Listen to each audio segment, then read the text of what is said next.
In this segment, we're going to talk about the different kind of primers that DupliColor carries.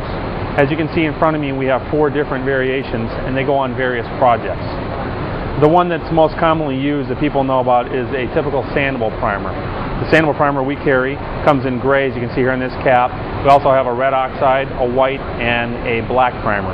The gray and the white would be used for more traditionally for a lighter color, whereas the red oxide or the black would be used for a dark color that's going to go over it.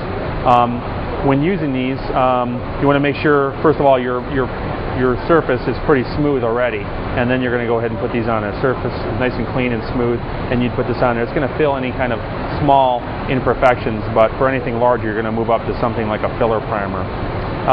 The filler primer, as I said, will fill larger imperfections.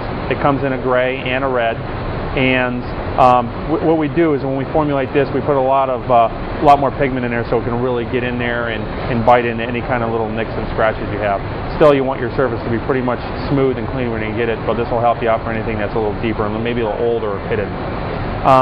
Moving on to the primer sealer. The primer sealer, what this does is it helps to give you color holdout. Much like if you think of drywall, where you have you put your primer down and then you put your paint. If you didn't put your primer down on drywall, your paint a lot of times will soak into the drywall. Well, the same thing can happen on any kind of project you do. So the primer sealer will seal that out and it'll give you a good color holdout throughout the project.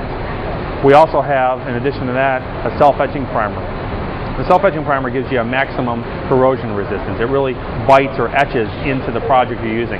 You can use it on aluminum, stainless steel, fiberglass, any kind of project really, and it'll really help give you that maximum corrosion resistance. Especially if you had a rusted project, you're going to get that rust off of there, and then you want to hit it with that where there's any bare spots.